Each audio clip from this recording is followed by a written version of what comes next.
Halo semuanya, kembali lagi dengan saya Muhammad Firman Ramadan dari D3 Teknik Informatika Pens Kampus Sumeneb. Kali ini saya akan berbagi mengenai rekursif. Kita langsung saja. Oke, rekursif. Rekursif itu sebenarnya fungsi yang memanggil dirinya sendiri. Nah, di sini saya membuat sebuah ilustrasi di mana dia itu ketika kita mempunyai kotak ini, misalnya ini merupakan kotak yang terluar ini. Kotak yang terluar ini merupakan fungsi. Nah, ketika kita panggil dia dengan dirinya sendiri, kita akan membuat dia rekursif. Nah, kalau dilihat kita zoom terus, nah dia kan gak ada ujungnya ya, gak ada ujungnya. Nah, ada ujungnya. Kalau di zoom gak ada ujungnya tuh, gak ada ujungnya. Dia tetap memanggil dirinya sendiri selama mungkin. Nah, untuk itu, kalau rekursif itu biar gak error, ini kan error kan, kalau misalnya kita jalankan di program pasti banyak menghabiskan memori. Nah, biar gak error itu kita harus punya punya kondisi stopnya. Kondisi stopnya itu tergantung dengan kebutuhan, tergantung dengan kasus apa sih yang kita selesaikan dengan rekursif ini.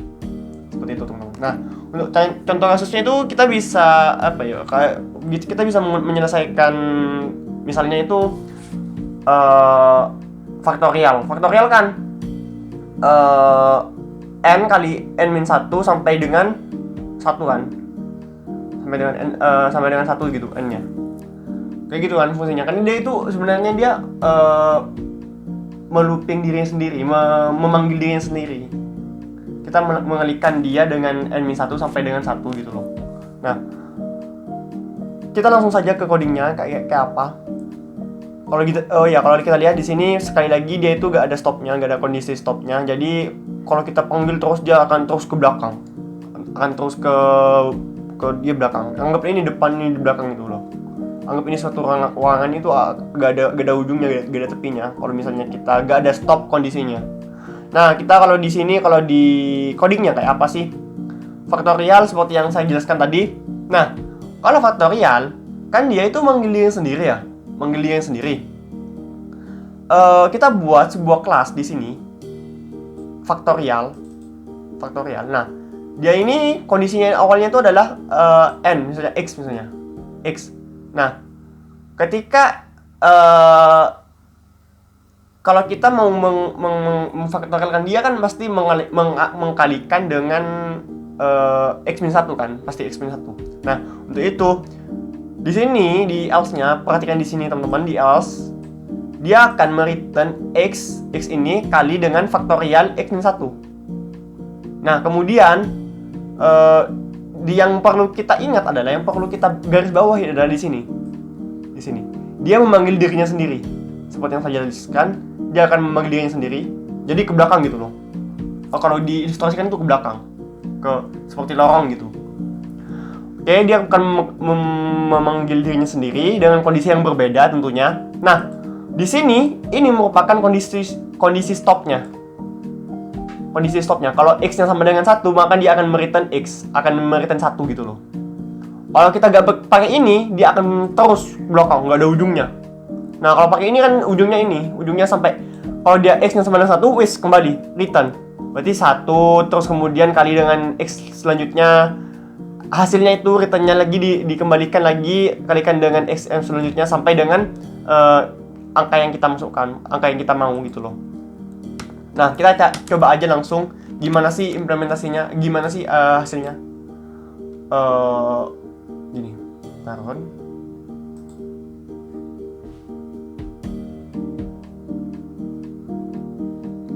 Mohon maaf, sepertinya ini agak lemot teman-teman. Soalnya saya banyak membuka aplikasi. Oke, n di sini dia meminta sebuah inputan di sini nih teman-teman. Kita inputkan saja, misalnya langsung kita mau lihat faktorialnya dari 5. 5 kan faktorialnya berarti 5 kali 4 kali 3 kali 2 kali 1 kan. Berarti itu 120 misalnya. Nah, benar 120. Jadi yang perlu kita garis bawahi adalah dia akan memanggil dirinya sendiri dengan kondisi yang berbeda. Kondisi berbedanya itu ini. X-1 kan. Tadi kan X, kemudian X-1, itulah intinya. Dan dia itu memiliki fungsi stop. Fungsi stopnya itu ini. Bukan fungsi stop sih. Mempunyai kondisi stop gitu. Nah, lanjut, kemudian yang kasus kedua yang bisa kita selesaikan dengan rekursif ini adalah bilangan prima. Bilangan prima kan gini, teman-teman. Nah, ini dia. Sorry. Nah, pertama kita akan mengecek apakah dia lebih dari 1, artinya dia apa 2 atau 3 gitu. Kan kalau misalnya kurang dari 1 itu dia akan pasti bukan bilangan prima. Kan bilangan prima itu dimulai dari 2 ya. 2, 3, 5, 7 dan seterusnya. Jadi kalau 1 dan 0 itu pasti false, pasti bukan bilangan prima. Nah, kemudian dia akan dia akan mengecek kalau dia misalnya 6-nya lebih dari 1, dia akan memanggil ambil nilai rekursif ini di ini. Nah, di sini yang dia itu berrekursi. Jadi dia akan memanggil dirinya sendiri nih. Jika indeksnya sama dengan 1, dia akan mereturn 1. Bener kan? Kalau indeksnya sama dengan 1, dia akan mereturn 1.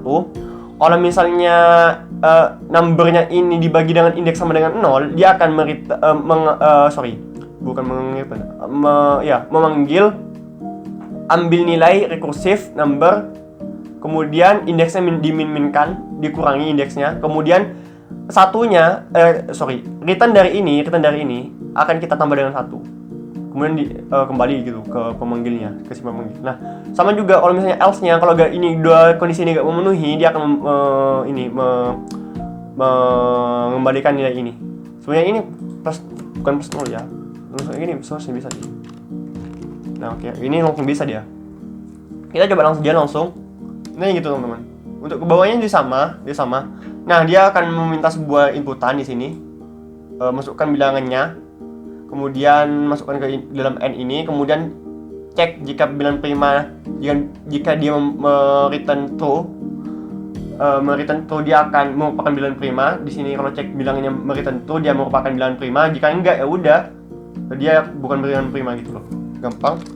Kita jalankan langsung saja.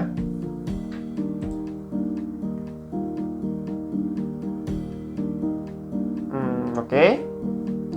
Masukkan bilangannya, misalnya 9. Bukan bilangan prima. Oke, kita lihat lagi. Masukkan bilangannya misalnya 7. Dia bilangan prima gitu teman-teman. Nah, jadi intinya ada di sini tuh. Sini. Nah, oke, lanjut. Kemudian kita bisa mengkombinasikan dua bilangan,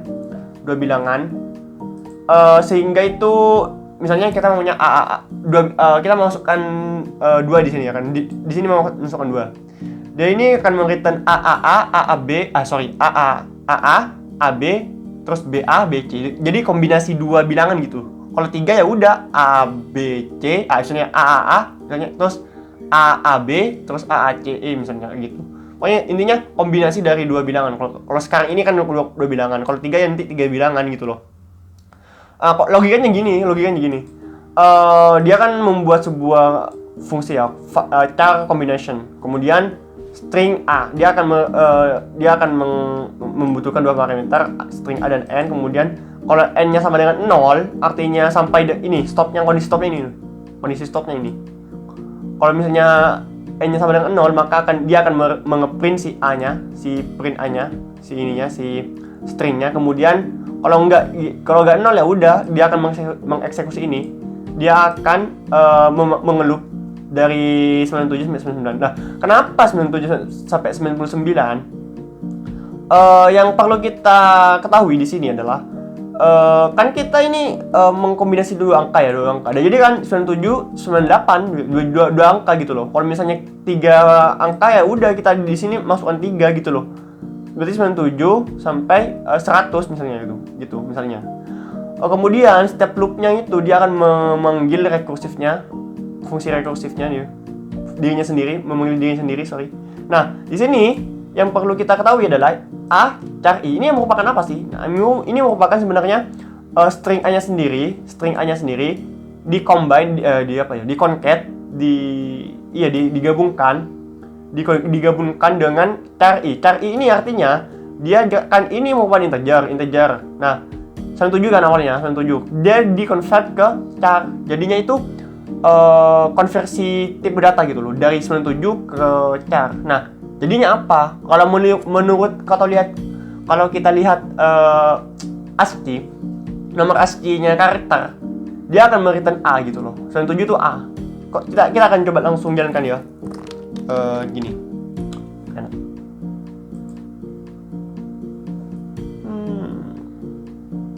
Oke, nih. AB, BA, BB. Nah, dia akan mengubah dari 97 ke char ke tipe char gitu.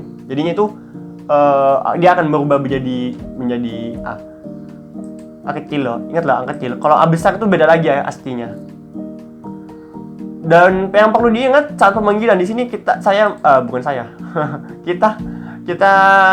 memasukkan string kosong untuk apa? Untuk kita concat nanti kepada si A-nya. Gitu. Si A string selanjutnya gitu loh. Kita concat kan dia. Nah, kurang lebih kayak gitu dah penjelasannya. Oke, lanjut ke bilangan berpangkat. Nah, sama juga pangkat kan sebenarnya kita bisa selesaikan dia dengan menggunakan rekursif, teman-teman. Nah, jadi kita akan mengalihkan angka tersebut dengan bilangan tersebut sendiri. Angka n misalnya, kita kalikan n dengan bilangan n sendiri sebanyak x kali kan, sebanyak pangkatnya kan. Kalau misalnya pangkatnya ini 2, ya udah dia kalikan x-nya sebanyak 2 kali gitu loh. Misalnya x kali x. Kalau pangkat 3 ya udah kita kalikan x pangkat kalau x pangkat 3 itu x kali x kali x kali x. Nah, di situ kan sebenarnya ada suatu fungsi yang berulang. Nah, di situ kita bisa menggunakan rekursif ini. Nah, ingat di sini merupakan x ini merupakan bilangan pokoknya, jadi basisnya, dan ini y ini tuh pangkatnya gitu loh. Y pangkatnya. Nah, di sini awalnya kita akan memasukkan ini bilangan pangkat x pangkat y. Misalnya input. Kemudian di sini bilangan x merupakan bilangan pokoknya. Jadi kalau misalnya 2 pangkat 3 misalnya x-nya itu 2 gitu loh. Kalau pangkatnya 3 gitu loh. Misalnya 2 pangkat 3 misalnya. Kemudian kita balik lagi ke sini. Kemudian dia akan meminta pangkatnya, kemudian dia akan menampilkan x dipangkatkan y sama dengan kita panggil fungsinya. Nah, fungsinya itu kayak gini. Fungsinya rekursifnya itu adalah dia merupakan fungsi dengan return integer. Kenapa kok integer? Soalnya dia itu kita akan mengembalikan sebuah bilangan bulat. Jadi dia akan mereturn integer. Nah, kemudian dia memasukkan ininya x pangkat y-nya, x pangkat y. Bacanya tuh x pangkat y bacanya. Kemudian yang perlu kita perhatikan di sini adalah y-nya itu kan merupakan pangkat ya. Merupakan pangkat banyaknya perkaliannya kan, banyak perkalian x-nya. Nah, jadi kita stoppingnya itu, kondisi stopnya itu adalah ketika y sama dengan 0. Ketika y sama dengan 0, dia akan mereturn 1. Soalnya kan berapapun pangkat 0 itu akan 1, ya kan gitu kan. Nah, di sini kondisi stopnya, kalau enggak y-nya sama dengan 0, ya udah x kali dengan pangkat rekursifnya. Ya udah gitu loh.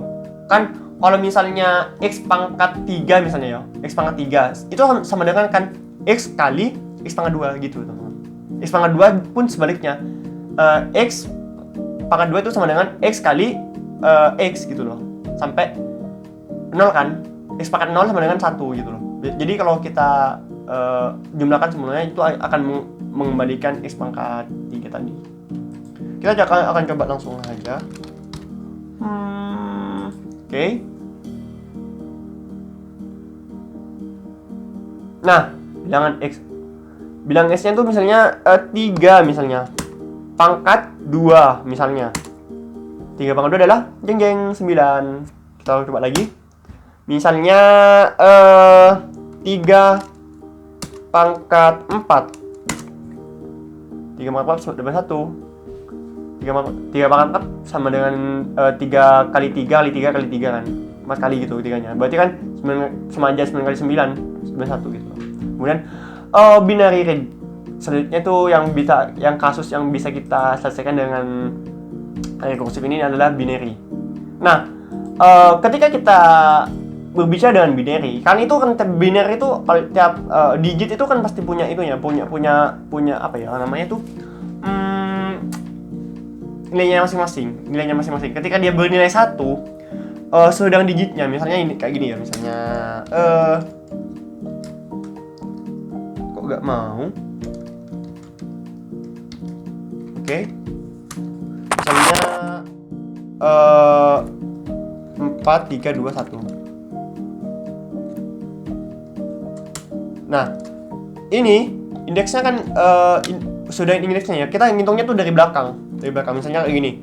0 0 1 0. Nah, kalau kayak gini berapa? Berarti kalau kayak gini tuh kalau biner kayak gini, itu berarti kan yang satu kan ada di 2 nih. Ada di indeks kedua. Jadi dia itu nilainya 2 gitu. Kalau misalnya kayak gini, dia kan nilainya ini kan yang satu ini kan ada di 2 sama indeks ke 1. Jadi 2 tambah 1 itu 3 gitu. Kemudian kalau kayak gini, misalnya kayak gini. Nah, indeksnya itu kan ada di 3 sama 1. Jadi indeksnya itu adalah ya sorry, bukan 3 1. Gini. 4 harusnya ini 8, bukan 3. Sorry, tadi salah. Dia itu jadi dari 1 kelipatan 1 gitu. 1 2 4 8 16 terus selanjutnya. Kalau di sini ada digit lagi tuh 16. Jadi kalau kayak gini 4 tambah 1 berarti 5. Dia itu 5. Kalau kayak gini tadi itu benar ya, yang 3 ya. Dia benar. Yang kayak gini ini benar, yang 3. Kalau kayak gini misalnya lagi 1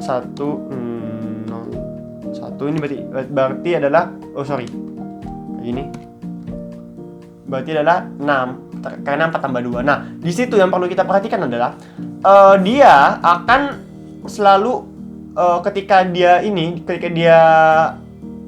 1 poinnya ketika 1 dia akan menambahkan 1 dari data sebelumnya. Data sebelumnya itu kalau misalnya 4 ya, misalnya 4 tuh kan 1 tambah 2 berapa? 3 kan, tambah 1 4. Nah, kalau 8 kan 4 tambah 2 tambah 4 tambah 2 kan 6 tambah 1 7 tambah 1 8. Kayak gitu kan jika kondisinya. Jadi kalau di sini ini selanjutnya berapa? Selanjutnya itu adalah 8 tambah 4 12 tambah 2 14 15 kan, tambah 1 lagi. Nah, jadi kalau misalnya poinnya itu 1, nilainya itu 1 bukan 0, dia akan menambah 1 dari jumlah sebelumnya. Kalau 0 ya udah tetap aja data sebelumnya gitu loh, ditambahkan semuanya gitu loh. Nah, di sini kita akan mencoba mengkonvert dari ini ada 5 digit di sini, ada 5 digit nih, 5 digit. 0 1 1 0 1 0 0 1 1 0 1. Nah, jadi yang perlu kita perhatikan tuh di sini kan ada 5 digit nih, 5 digit. Nah, 4 ini buat apa? 4 ini buat indeksnya. Kan ini kita misalkan ya, misalkan ini adalah 0, ini 1, indeks 1, ini indeks 1, ini indeks kedua, ini indeks ketiga, ini indeks keempat. Nah, dia itu akan di ini teman-teman, dipanggil sampai indeks terakhir gitu loh. Sorry. Bukan indeks. Indeks ke-1 itu ini. Indeks 1 ini, indeks kedua ini. Sorry. Saya kebalik tadi biasanya. Jadi indeks ke-1 itu ini. Indeks kedua ini, indeks ketiga ini, indeks keempat ini. Ini indeks ke-0. Gitu. Nah, di sini yang perlu kita lihat dari rekursifnya adalah kondisi stopnya itu saat last-nya sama dengan kurang dari 1. Artinya kalau masih 0, dia itu masih berjalan. Nah, kalau udah kurang dari 1, kalau udah min 1 itu dia berhenti, akan dari 0. Dan yang perlu diperhatikan di sini juga kondisinya nih. Seperti yang saya jelaskan, kondisinya itu kan kalau misalnya ini merupakan 1, jadi itu dia akan merupakan jumlah dari elemen sebelumnya, 421 ini tambah 1, ya kan nih. Ini diperhatikan 1 tambah 2 kali elemen sebelumnya gitu loh. Kalau misalnya 0, ya udah dia kalikan 2 aja gitu loh. Kalikan 2 aja. gak ini, gak apa namanya, gak ditambah 1 gitu loh. Itu. Nah, kita akan coba langsung aja saja biar teman-teman gak bingung. Clear. Oke. Oh, kita save dulu aja ini. Tadi ada diubah, oke. Kira-kira apa ini outputnya? Ini kan 1 8 sama 16, 1 4 sama 8. Berarti 13, benar kan? 13. 8 tambah 4 kan 12, tambah 1 13 gitu. Nah, kalau kita ubah, misalnya kita ganti kayak gini.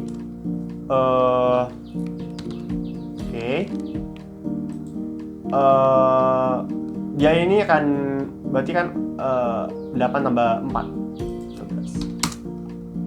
Benar, 12 gitu.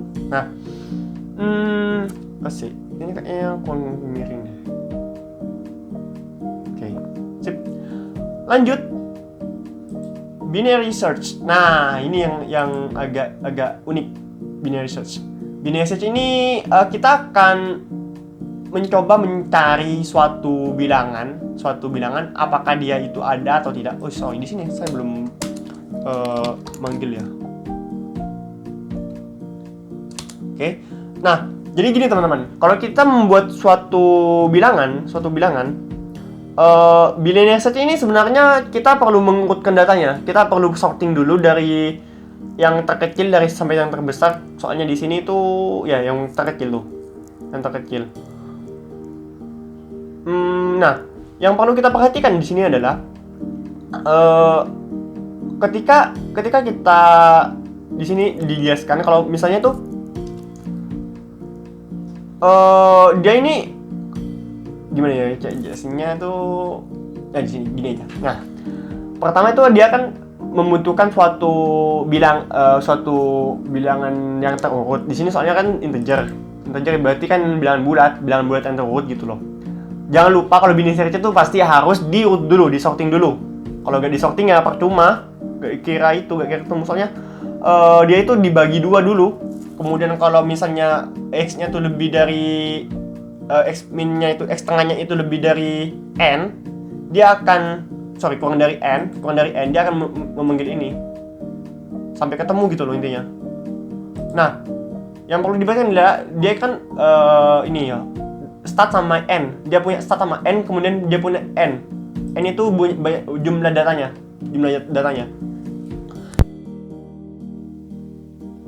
Ini merupakan indeksnya. Kalau kita coba ilustrasikan itu seperti ini. Dia misalnya kita punya data kayak ini ya, 1 3 7 9 5. Jangan banyak, jangan 5 lah, 15. Nah, dia ini akan dibagi dua istilahnya. Nah, kemudian dia ini akan dicari nih. Kalau misalnya x min-nya itu kurang dari n, x min tengah kan ya, tengah. Dia di tengah, midnya itu mana ya, midnya n di sini. Mid itu tengahnya. Tengahnya kurang dari n, n ini bilangan yang dicari teman-teman, Kalau kurang dari n, maka dia akan memulai pencarian dari mid plus 1 sampai n. Jadi dia akan memulai dari sini. Ini kebalik. Ini descending datanya. Terusnya descending. 9 7 5 4 3 2 1. Gini. Nah, dia akan dicari dari yang terkecil. Mana data tadi ini? Dari mid tengah, x tengahnya itu kan tadi di sini. Jadi kelebihan data. Di sini ya, 4 tengahnya kan. Nah, 4 kan kurang dari n. Misalnya kita mau mencari ini, kebalik teman-teman. Ya benar yang tadi. Sorry. Gak fokus. Nah, tengahnya kan ini, 7 tengahnya. Nah, kalau misalnya mid-nya x kurang dari 7, kurang dari n, masih n-nya kan kita mau mencari 15 nih. kita punya 15. Berarti kan yang perlu kita cari tuh di sini kan, di bagian sini. Nah ini kita hilangkan, nah kita cari lagi, kita partisi lagi dia. Sekarang kan 7, 9 sama 15 nih, 7 sama 19, 9 sama 15. Ini dibagi 2 kan, dibagi 2 itu hasilnya itu 9. Ini gak memenuhi nih, yang ini gak memenuhi. Kan kurang dari N kan, gak memenuhi. Berarti yang dikasih itu yang dicari itu ini, yang 15. Nah, jadi itu intinya itu dia akan mempartisi datanya. Kalau kita tambah aja deh, biar enak. Saya rasa tuh masih bingung tadi. 3, 4, 5, 6, 7, 8, 9. Nah, jadi itu 33. Nah, oke, 44, sorry. 4. Nah, kita mau mencari 21 nih, 21. Nah, pertama dia akan memulai kalau misalnya stopnya itu ini. Kondisi stopnya itu ini. Kemudian kita cari tengahnya itu apa? Bagi 2 kan. N dan startnya bagi 2. Kemudian dia akan mencari ini. Kalau misalnya n min sama dengan middle-nya x-nya x tengahnya itu sama dengan n, dia akan berikan true. Artinya itu ketemu datanya. Kalau misalnya enggak ya udah kita cari ini pakai else. Nah, di sini dia itu dipartisi dot lagi jadi 2. Kita memecahnya lagi, memotongnya lagi jadi 2. Jadi itu dia yang dipecah. Kalau x min-nya kurang dari n, X min-nya kurang dari N kan? X min-nya kan kurang dari N kan? X min-nya kan 15 nih. N-nya itu yang mau dicari itu adalah 21 tadi. Enggak 21. Nah, kurang kan? Nah, yang dijadikan tuh ini return binary search adalah binarinya array-nya yang tadi, terus mid plus 1. Mid plus 1 kan ini kan 17 sampai dengan N. N-nya tuh ini 22. Gitu. Nah. Oke. Kemudian dia itu di sini sampai ini sampai ini itu dipecah lagi jadi 2.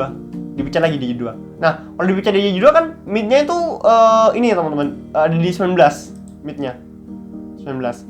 Nah, apakah 19 itu kurang dari N? Ya, dia kurang dari N. Jadi dia itu masuk ke sini. Dia akan memanggil ini lagi. Oke. 2. Sekarang 2 kan ada 2 data. N sama startnya tuh tengahnya tuh ada di 1. Ada di sini. Apakah n mid-nya sama dengan n? Iya, benar dia true. Jadi dia itu udah ketemu true. Kita coba aja langsung ya teman-teman. Kita perlu sebuah data di mp data. Array. Datanya itu misalnya ini. Misalnya 2, 4, 5, 6, 8, 12, 13. Nggak salah aja datanya. Yang penting intinya itu terurut. Kalau nggak terurut dia gak ketemu. Soalnya yang ini tadi dia itu dipartisi gitu loh. Dipartisi sampai ketemu.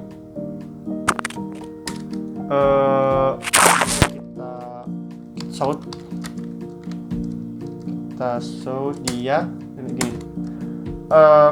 Misal kita pakai ini teman-teman, kita pakai ini binary search namanya, binary search ini fungsinya kan binary search. Awalnya itu array-nya itu tmp, awalnya itu 0, n-nya itu tmp titik length min 1, n-nya itu min 1. Kemudian data yang mau kita cari adalah data misalnya 8 n ini. Nah, oke.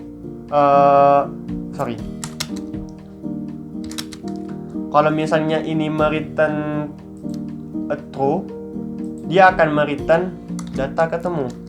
Data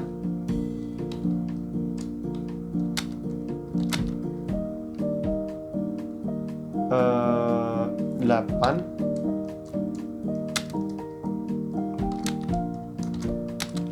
ketemu. Kalau enggak ya udah kita print tidak ketemu. Sebenarnya ini bisa pakai if else, tapi saya lebih suka pakai ini. Soalnya cuma dikit anunya itu ya. Ini udah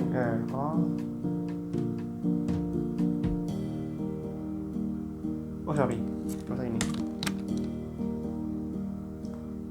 Oh iya benar. Nah, kalau misalnya ini logikanya gini, ketika ini binary search-nya return true, dia akan mengeprint ini.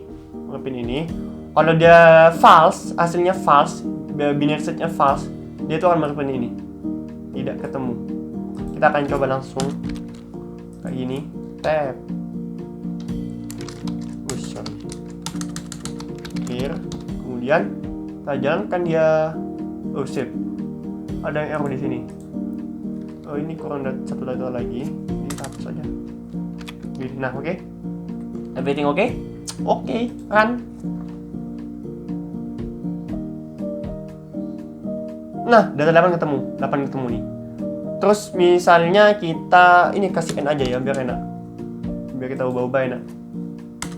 Mau mencari data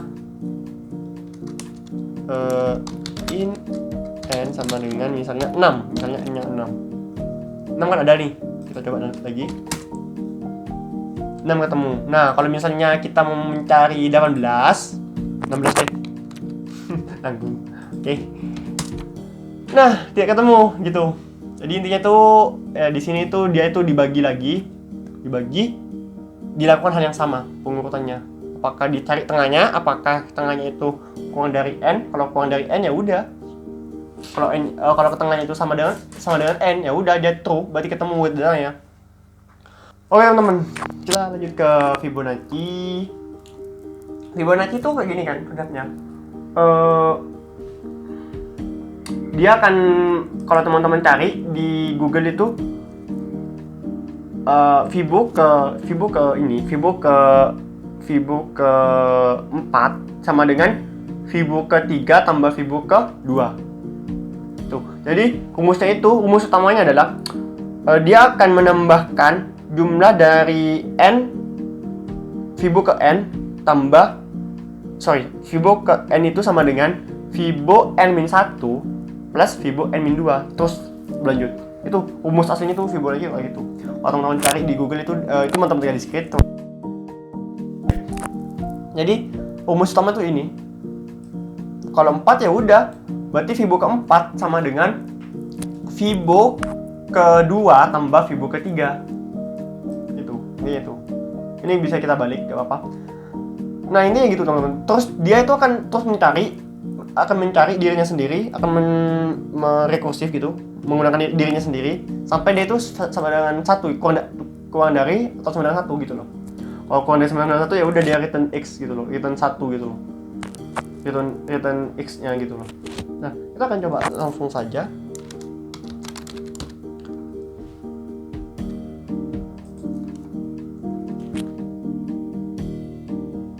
Nah bener kan? 1, 2 bener.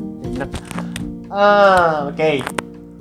Intinya teman-teman, sekali lagi saya jelaskan, intinya itu adalah kalau kita mau mencari Fibonacci ke Fibo ke 4 ke 7 itu sama dengan kita mencari Fibo ke 7 itu sama dengan Fibo ke 6 tambah Fibo ke 5. Nah, kalau kita mau mencari Fibo ke 5, Fibo ke 6 itu kan terdiri dari Fibo ke 5 sama ke 4 ya. Jadi Fibo 6 itu terdiri dari Fibo ke 5 tambah Fibo ke 4. Itu terus berlanjut teman-teman. Kemudian yang Fibo 5 sama dengan Fibo 5 sini.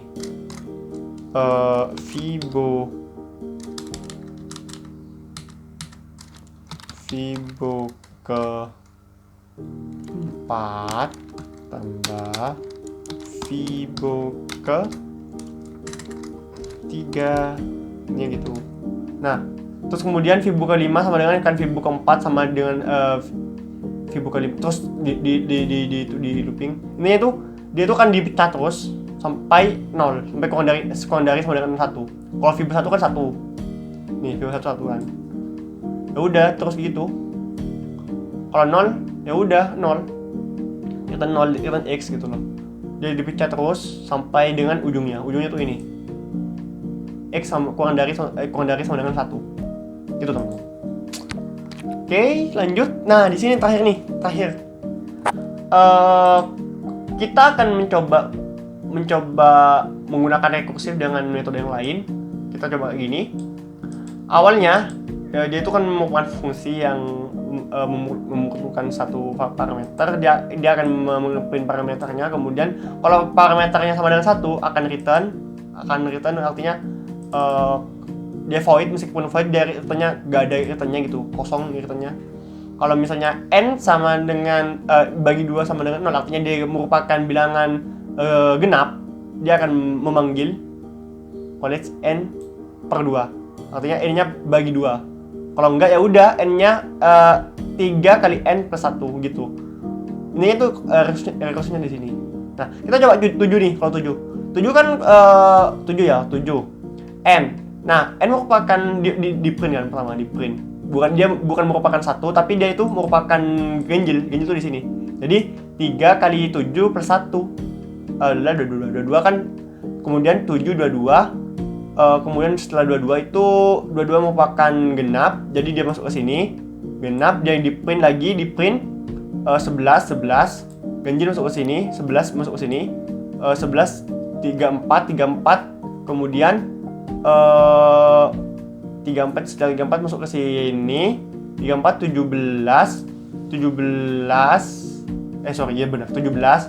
masuk ke sini. 17 kali 3 itu 51 52.